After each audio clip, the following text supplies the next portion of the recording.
Me llamo David Morales, soy arquitecto e ilustrador.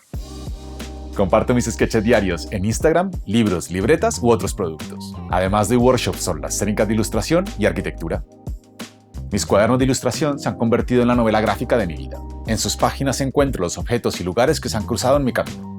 Suelo llevar mi libreta allá donde voy para capturar y entender la realidad a través del dibujo de observación. Pero definitivamente lo que más me seduce es la naturaleza y sus pequeños detalles que suelen pasar desapercibidos. Me encanta detenerme, observar la naturaleza e imaginar que estoy en una expedición botánica, documentarlo todo en mi cuaderno a través de la técnica del cross-hatching. Finalmente, añado color y texturas a mis bocetos digitalmente.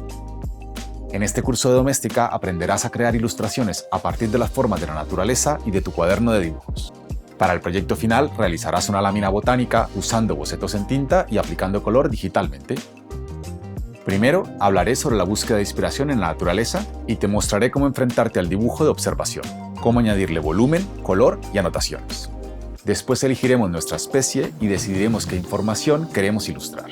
Luego realizaremos un boceto a lápiz y le aplicaremos tono con tinta.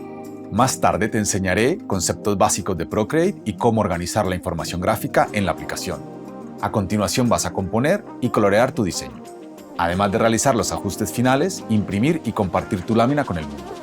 Al terminar el curso, serás capaz de observar la naturaleza y trasladarla a tus ilustraciones.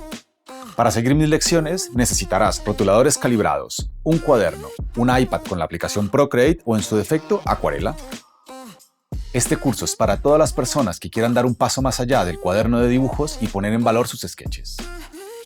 Descubre cómo transformar tus dibujos en láminas botánicas y deja que la naturaleza te guíe hacia tus próximas ilustraciones.